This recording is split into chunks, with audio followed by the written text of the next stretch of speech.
जय श्री कृष्ण। आप सभी को माघ मास के 20वें दिन की ढेरों शुभकामनाएं और माघ स्नान तथा माघ मास महात्म्य के 21वें दिन की ढेरों शुभकामनाएं। आप सुन रहे हैं माघ मास महात्म्य। आज माघ मास महात्म्य का 21वां दिन है, क्योंकि माघ मास महात्म्य और माघ स्नान की शुरुआत पूर्णिमा से हो जाती है और माघ मास की शुरुआत प्रतिपदा से होती है। तो 20वां दिन है माघ मास का और 21वां दिन है माघ स्नान और माघ मास महात्म्य का। आज आप 21वां अध्याय श्रवण करेंगे। आप जो माघ मास महात्म्य श्रवण कर रहे हैं वह महात्म्य भगवान ब्रह्मदेव द्वारा नारद जी के कहने पर उन्हें सुनाया गया था।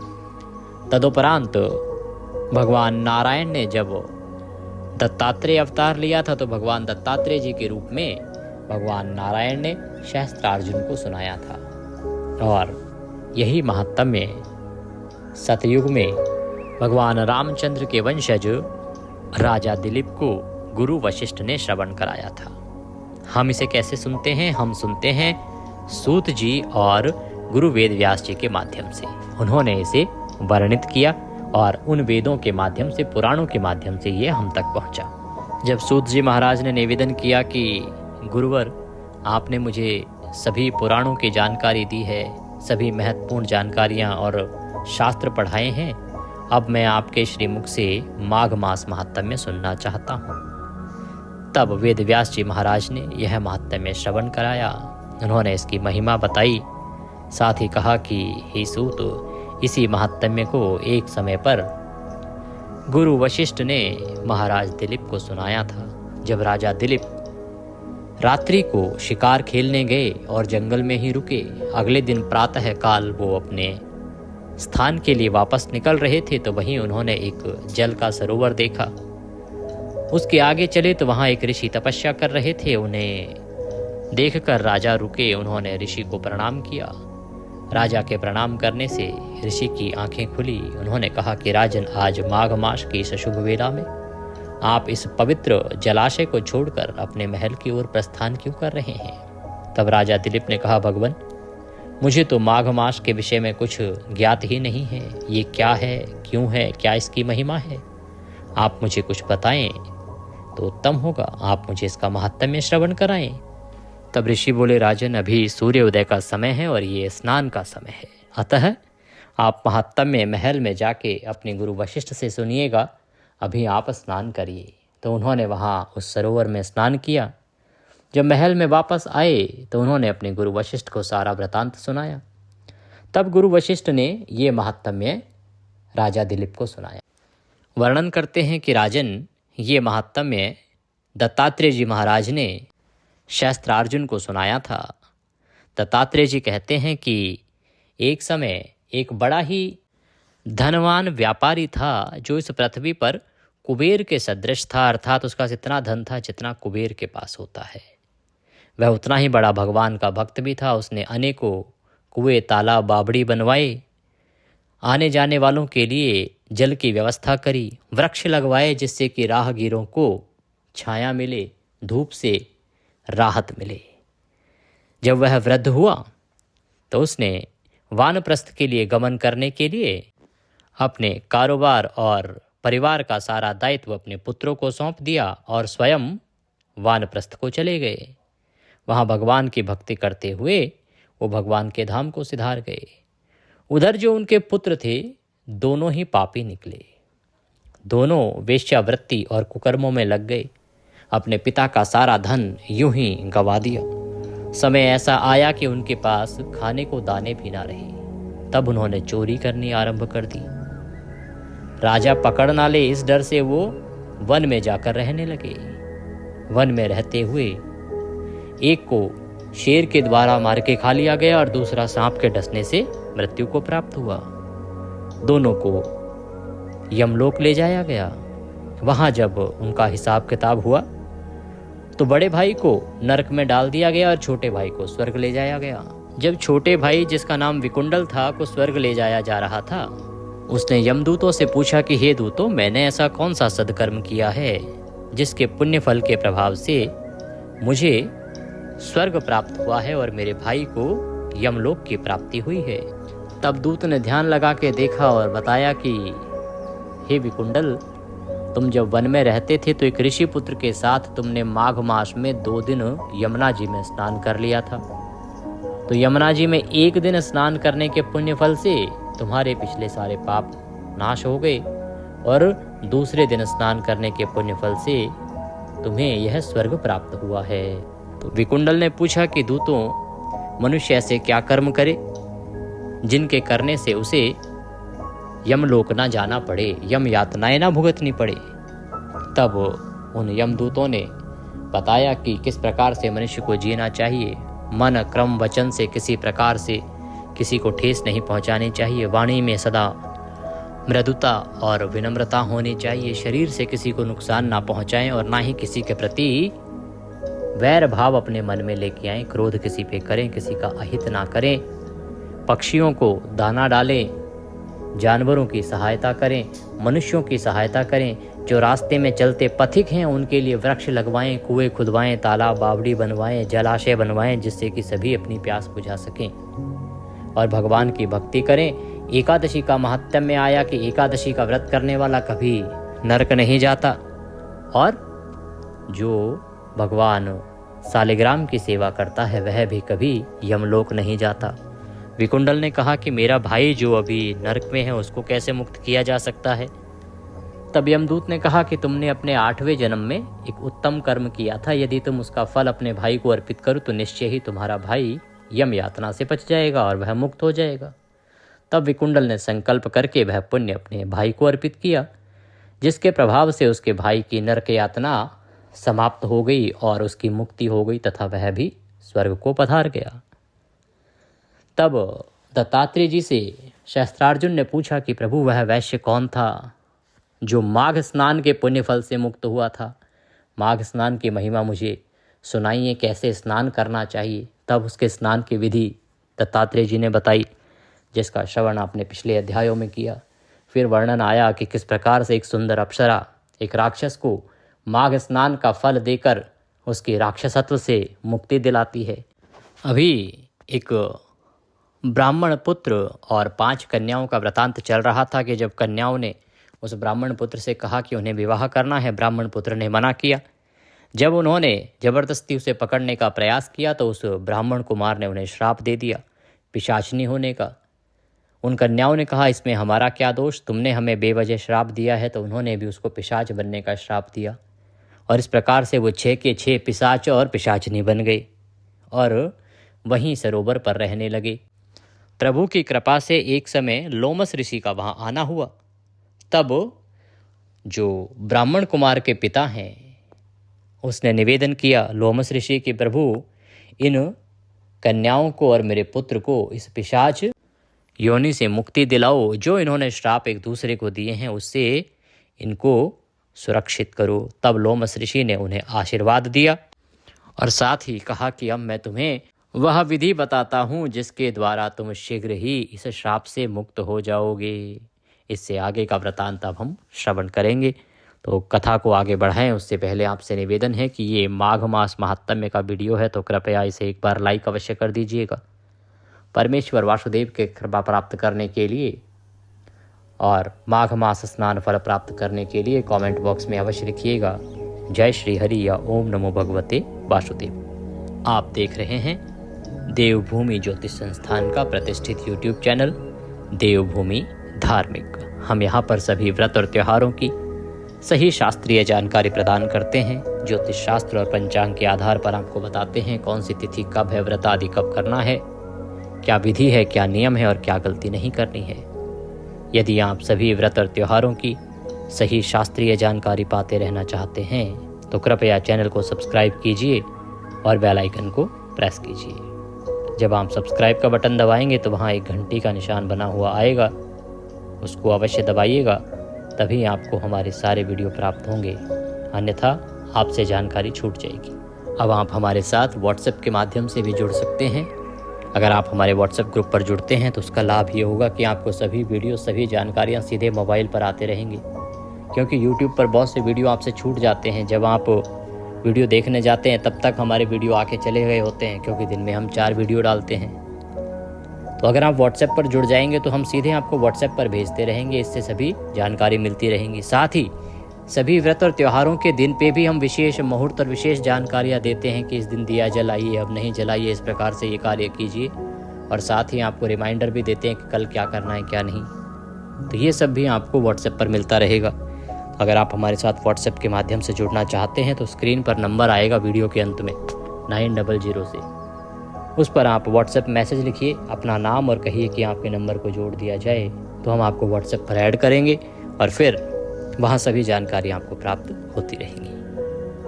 आइए प्रिय दर्शकों, अब हम भगवान नारायण का ध्यान करते हुए, परम पूज्य गुरुदेव के चरणों की वंदना करते हुए आज के अध्याय को आगे बढ़ाते हैं। शांताकारं भुजगशयनं पद्मनाभं सुरेशं विश्वधारं गगनसदृशं मेघवर्णं शुभांगं लक्ष्मीकान्तं कमलनयनं योगिर्विन्द्यनगम्यं वन्दे विष्णुं भवभयहरं सर्वलोकैकनाथं। बोले विष्णु भगवान की जय। या देवी सर्वभूतेषु मां सरस्वती रूपेण संस्थिता नमस्तस्यै नमस्तस्यै नमस्तस्यै नमो नमः। बोलिए सरस्वती महारानी की जय। बोले गणेश जी महाराज की जय। बोले माघ मास महात्म्य की जय। बोले माघ मास की जय। आप सभी दर्शकों को, आप सभी श्रोतागण को मेरा नमस्कार। आइए कथा को आगे बढ़ाते हैं। तो इस प्रकार से जब लोमस ऋषि उन कन्याओं को और उस ब्राह्मण पुत्र को श्राप से मुक्त कराने का प्रयास कर रहे हैं, तब वेदनिधि कहने लगे कि हे महर्षि, धर्म को जल्दी ही कीजिए, क्योंकि जो श्राप की अग्नि होती है वो बड़ी दुखदाई होती है। तो शीघ्रता से यह श्राप नष्ट हो ऐसा कार्य कीजिए। वेदनिधि कौन है? उस ब्राह्मण बच्चे के पिता हैं, जो ब्राह्मण कुमार यहाँ पिशाच बना हुआ है। जब इस प्रकार से वेदनिधि ने कहा तो लोमस ऋषि कहने लगे कि यह सब मेरे साथ नियम पूर्वक माघ स्नान करें, अंत में यह श्राप से छूट जाएंगे। तब लोमस ऋषि ने कहा कि इन सबको मेरे साथ मिलके माघ स्नान करना होगा और उसके पुण्यफल से ये इस पाप से और पिशाच योनि से छूट जाएंगे। इनका ये जो श्राप है ये दूर हो जाएगा। मेरा यह निश्चय है, शुभ तीर्थ में माघ स्नान करने से श्राप का फल नष्ट हो जाता है। 7 जन्मों के पाप तथा इस जन्म के पाप माघ में तीर्थ स्थान पर स्नान करने से नष्ट हो जाते हैं। इस अच्छोद में स्नान करने से अवश्य ही मोक्ष की प्राप्ति होती है। राजसूय और अश्वमेध यज्ञ से भी अधिक फल माघ मास स्नान से होता है। अतएव संपूर्ण पापों का सहज में ही नाश करने वाला माघ स्नान क्यों ना किया जाए। तो लोमस ऋषि कहते हैं कि अब मैं विधि विधान से इनको माघ स्नान कराऊंगा पवित्र तीर्थ पर, क्योंकि शास्त्र कहते हैं कि जब आप पवित्र तीर्थ पर माघ स्नान करते हैं तो आपके 8 जन्मों के पाप नष्ट होते हैं। एक तो जिस जन्म में आप हैं और 7 जन्म पिछले, उनमें जो भी पाप हुए होंगे वो सब इस स्नान के पुण्यफल से नष्ट हो जाते हैं। तो फिर ये माघ स्नान क्यों नहीं किया जाए। महर्षि लोमस जी कहने लगे कि पूर्व काल में अवंती देश में वीरसेन नाम का राजा था। उसने नर्मदा के किनारे राजसूय यज्ञ किया और अश्वमेध यज्ञ भी किए, जिनके खंबे सोने के बनाए गए। ब्राह्मणों को अन्न का बहुत सा दान किया गया। बहुत सी गायें, सुंदर वस्त्र और सोने के आभूषण दान दिए गए।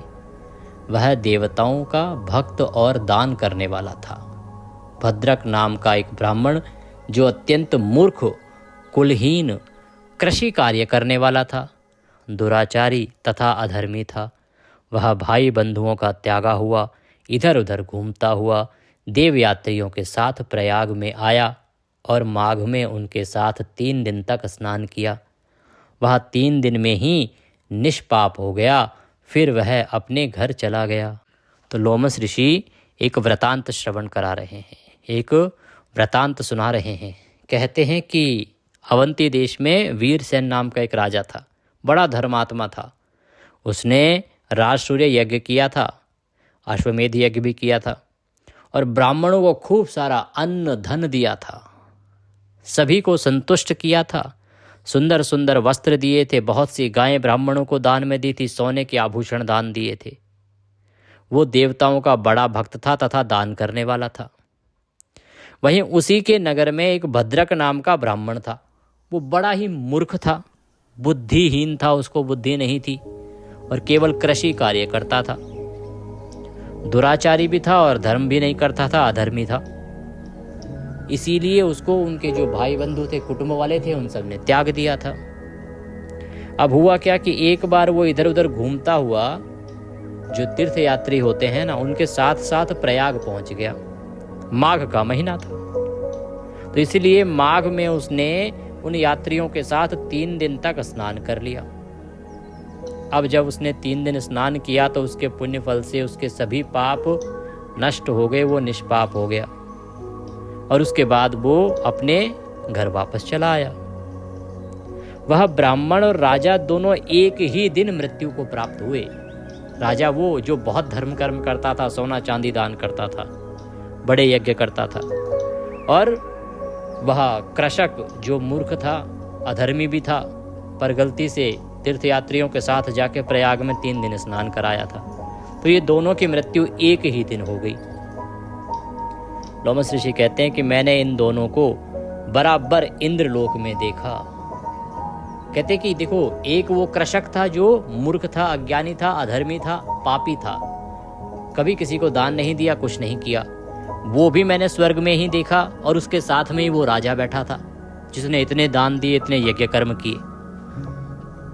तेज, रूप, बल, स्त्री, वस्त्र और आभूषणों में दोनों समान थे, दोनों एक जैसे ही दिखते थे। ऐसा देखकर उसके महात्म्य को क्या कहा जाए। राजसूय यज्ञ करने वाला स्वर्ग का सुख भोग कर फिर भी जन्म लेता है, परंतु संगम में स्नान करने वाला जन्म मरण से रहित हो जाता है।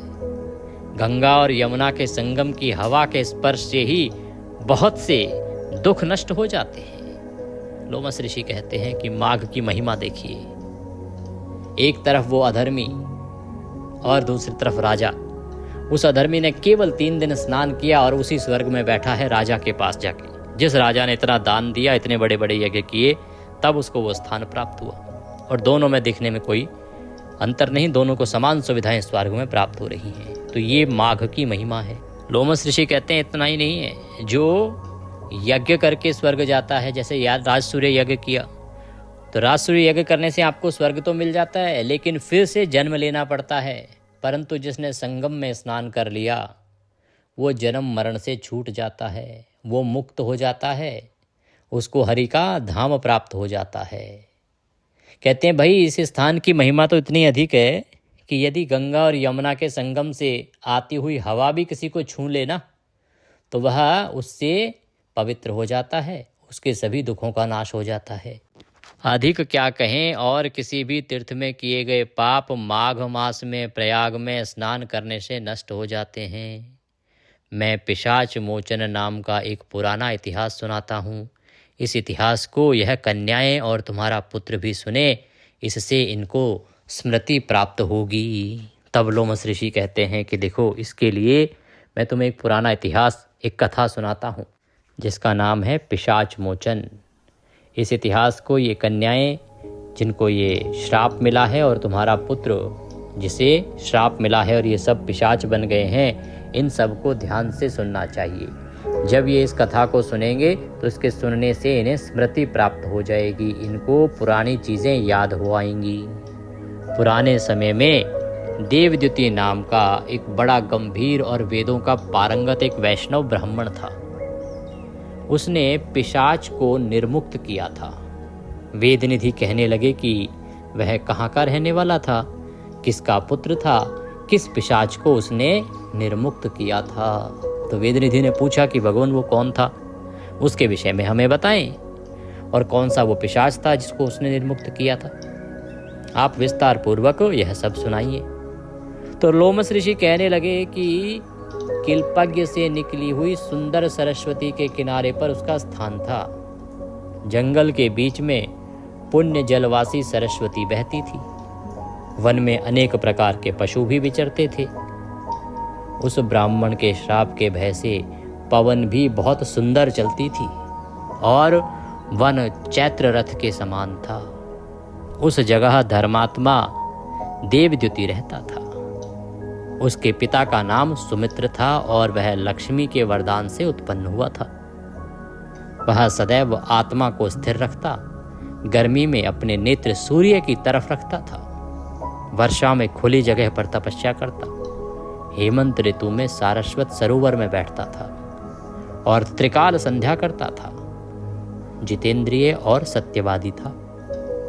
अपने आप गिरे हुए फल और पत्तियों का भोजन करता था, अर्थात वृक्ष से कभी ना पत्तियां तोड़ता था ना खाने के लिए फल तोड़ता था। जो स्वतः गिर जाते थे उन्हीं का सेवन करता था।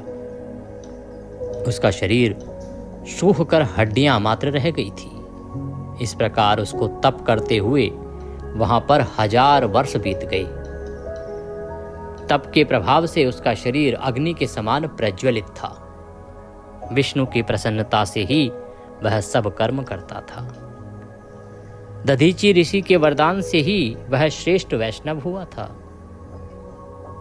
एक समय उस ब्राह्मण ने वैशाख महीने की एकादशी को हरि की पूजा करके उनकी सुंदर स्तुति तथा विनती करी। उसकी विनती सुनकर भगवान उसी समय गरुड़ पर चढ़कर उसके पास आए। कहते हैं कि देवद्युति नाम का जो बड़ा गंभीर ब्राह्मण था ना, वो वेदों का पारंगत था और जिस स्थान पर वो रहता था ना, वह बड़ा ही सुंदर वन था। यहाँ तक कि वो इतना क्रोधी था और इतना शक्तिशाली था कि जो हवा है ना, वो भी डरती थी कि कहीं ऋषि या ये ब्राह्मण जो हैं इनको क्रोध आ गया तो इतनी शक्ति है इनमें कि मुझे श्राप दे के भस्म ना कर दें। इसीलिए वहाँ सदा ही उत्तम कार्य होते थे। हवा अच्छे से बहती थी, वहाँ वन में भी सदा फूल खिले रहते थे। वो ब्राह्मण तपस्या इतनी कठिन करते थे कि गर्मियों में सूर्य की तपिश के बीच में आँखों को सूर्य की ओर देखते हुए तपस्या करते थे, और जब सर्दी आती थी तो पानी के भीतर बैठ के तपस्या किया करते थे। बरसात में खुले आसमान के बीच में भीगते हुए तपस्या किया करते थे। यहाँ तक कि उन्होंने खाना पीना सब त्याग दिया था। खाते क्या थे? जो वृक्षों से फल गिरे मिलते थे केवल उनको खाते थे। ऐसा नहीं कि वृक्ष से फल तोड़ के खाएंगे, नहीं, जो नीचे गिरे पड़े हैं उन्हीं को खाते थे। कभी किसी वृक्ष से फल आदि स्वयं तोड़ के ग्रहण नहीं किए। इस प्रकार 1000 वर्ष उन्हें व्यतीत हो गए थे। इस कारण से उनके शरीर का मांस एक प्रकार से समाप्त हो गया था, केवल हड्डियां हड्डियां रह गई थी। परंतु बड़े तपस्वी थे, इसीलिए उनकी उन हड्डियों वाले शरीर में भी, उस जर्जर शरीर में भी एक अग्नि प्रज्वलित रहती थी। एक तेज था, दिव्य तेज था, जो उनके उस पवित्र तप के कारण था। भगवान नारायण की एक बार उन्होंने बड़ी कठिन तपस्या करी और भगवान नारायण को प्रसन्न किया। एक समय उन्होंने वैशाख महीने की एकादशी को हरि का पूजन किया और उनकी सुंदर स्तुति करी तथा उनसे विनती करी। अब उसकी विनती को सुनकर भगवान उसी समय गरुड़ पर चढ़कर उस ब्राह्मण के पास आ गए। चतुर्भुज, विशाल नेत्र, मेघ जैसा स्वरूप, भगवान को स्पष्ट देखकर प्रसन्नता के मारे उसकी आंखों में आंसू भर आए और कृतकृत्य होकर उसने भगवान को प्रणाम किया। अब जैसे ही उसने भगवान को देखा, अहो भाग्य, वह प्रसन्न हो गया। उसकी आंखें खुली की खुली रह गई और उसकी आंखों से दोनों ओर से आंसू बहने लगे। जब कोई भक्त अपने भगवान को साक्षात देखता है तो ऐसा ही होता है जैसे कोई आपका प्रियजन हो जिसे आप स्मरण करते हो और वो अचानक आपके सामने आ जाए आपके बुलाने पे, तो आपको जैसे प्रसन्नता होती है वैसे ही प्रसन्नता उस भक्त को होती है जब वह भगवान को अपने सामने देखता है। तो उसी प्रकार से जब वो प्रसन्न चित्त हुए, उनकी आंखों से आंसू भर आए और भगवान को सामने देखा। भगवान को सामने देख के बारंबार प्रणाम किया। उसने अपने शरीर को भी याद ना रखा और भगवान के ध्यान में लीन हो गया। तब भगवान ने कहा, हे देवद्युति, मैं जानता हूँ कि तुम मेरे परम भक्त हो। मैं तुमसे अति प्रसन्न हूँ, तुम वर मांगो। इस प्रकार भगवान के वचन सुनकर प्रेम के मारे लड़खड़ाती हुई वाणी में कहने लगा कि हे देवाधिदेव, अपनी माया से शरीर धारण करने वाले, आपका दर्शन देवताओं को भी दुर्लभ है। अब आपका दर्शन भी हो गया, मुझको और क्या चाहिए? मैं सदैव आपकी भक्ति में लगा रहूं। भगवान उसके वचन सुनकर कहने लगे कि ऐसा ही होगा। भगवान ने कहा कि भाई, मैं तुम्हारी भक्ति से बड़ा प्रसन्न हूँ, तुमने उत्तम भक्ति की है, मुझसे वरदान मांगो। तो वह ब्राह्मण बोला, प्रभु अब तो आपके दर्शन भी हो गए, और एक भक्त के लिए इससे बड़ा क्या चाहिए? अगर दर्शन ना हुए होते तो मैं मांगता भगवान मुझे दर्शन हो जाए आपके। अब मुझे जब आपके साक्षात दर्शन ही हो गए तो इससे बढ़ के मुझे और कुछ नहीं चाहिए, क्योंकि हे परमात्मा, आपके दर्शन तो देवताओं को भी दुर्लभ हैं। आपके दर्शन आपकी बिना इच्छा के देवताओं को भी नहीं होते हैं। अतः मैं यही चाहता हूँ कि सदा मैं आपकी भक्ति में ही लगा रहूँ। भगवान ने कहा कि ऐसा ही होगा। तुम्हारे तप में कोई बाधा नहीं पड़ेगी। जो मनुष्य तुम्हारे कहे गए स्तोत्र को पढ़ेगा, उसकी मुझ में अचल भक्ति होगी, उसके धर्म कार्य सांगोपांग होंगे और उसकी ज्ञान में परम निष्ठा होगी। बोले विष्णु भगवान की जय। इसी के साथ आज का यह परम कल्याणकारी अध्याय यहाँ पूर्ण होता है। भगवान विष्णु ने उसे आशीर्वाद दिया और वहाँ से अंतर ध्यान हो गए। कल हम इससे आगे का वृतांत श्रवण करेंगे। प्रिय दर्शकों, आज बसंत पंचमी का उत्तम दिन है। बसंत पंचमी की पूजा कैसे करनी है, शास्त्रीय विधि मैंने अपलोड की है। षोडशोपचार से पूजा की जानी चाहिए, तो उस वीडियो का लाभ लीजिए और घर में पूजा कीजिए। अधिक समय ना हो तो किस प्रकार से सूक्ष्म पूजा कर सकते हैं, वह भी मैंने वीडियो में अपलोड किया है, उसका लाभ लीजिए। ज़्यादा कुछ ना कर पाएँ तो माता के मंत्र का जाप कर लीजिएगा, वो भी कल्याणकारी होगा। और आज के दिन आपको अवश्य सुनना चाहिए श्री सरस्वती सहस्त्रनाम। मैंने विशेष रूप से समय निकाल के आपके लिए रिकॉर्ड किया है, उसका लाभ अवश्य अवश्य अवश्य लीजिएगा, क्योंकि माँ सरस्वती के आशीर्वाद की आवश्यकता सबको है।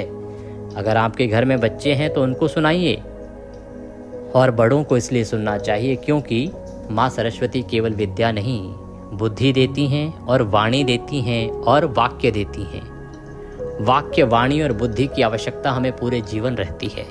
चाहे हम व्यापार करें, चाहे नौकरी करें, चाहे गृहस्थ में रहें, चाहे घर के काम करें, जहाँ समाज में हैं, हमें बोलने की आवश्यकता है। जब सरस्वती की आराधना करते हैं तो हमारी वाक पटुता बढ़ती है। माँ के आशीर्वाद से हमें बात करने की कला आती है, और बात करने की कला आना सबके लिए आवश्यक है। परिवार चलाने वालों के लिए भी, व्यापार करने वालों के लिए भी, और नौकरी चाहने वालों के लिए भी। अगर आप वाक पटुता चाहते हैं, बातचीत की कला चाहते हैं, बातचीत में कुशल होना चाहते हैं, तो वाणी की देवी सरस्वती की आज आराधना अवश्य कीजिएगा, और यह सरस्वती सहस्त्रनाम अवश्य ही श्रवण कीजिएगा। बसंत पंचमी की ऐसी कोई कथा है नहीं जो पुराणों में वर्णित हो, इसलिए मैंने सुनाई नहीं है। यूट्यूब पर ऐसे मनगढ़ंत कथाएं चल रही हैं, उनको सुनने का कोई लाभ होता नहीं है। आज के दिन केवल और केवल देवी की आराधना करें, पूजा करें, और ये जो सरस्वती सहस्त्र नाम है इसका श्रवण करें। मैं इसी वीडियो में आपको सुनाता, लेकिन इस वीडियो में सुनाता तो ये वीडियो बहुत बड़ा हो जाता, इसीलिए मैंने आपके लिए अलग से अपलोड किया है, तो उसका लाभ लीजिएगा। कथा के निमित्त यदि दक्षिणा आदि कुछ भी अर्पित करना चाहते हैं तो आपके स्क्रीन पर नंबर आ रहा है, उस पर भेज सकते हैं। साथ में QR कोड भी दिया है, उसको स्कैन करके भी भेज सकते हैं। पूजा के लिए शुभ समय रहेगा दोपहर को 12:30 बजे तक। माँ सरस्वती सब पर कृपा करें, भगवान नारायण सब पर प्रसन्न हो। आप सभी को बसंत पंचमी की ढेरों शुभकामनाएं। अचला सप्तमी आ रही है, उसके विषय में भी वीडियो अपलोड किया है, उसका भी लाभ लीजिएगा। और महाशिवरात्रि की बड़ी उत्तम महिमा मैंने बताई है। साथ ही इसके व्रत में एक बड़ी गलती करते हैं सभी लोग। कोई गाजर का हलवा खा के व्रत तोड़ देता है, कोई कुछ और खा के व्रत खोल लेता है। अक्सर व्रत में गलतियां होती हैं। कैसे इसका व्रत करना चाहिए, क्या इसकी महिमा है पुराणों में, वीडियो को देखिएगा और लाभ लीजिएगा। हरे कृष्ण।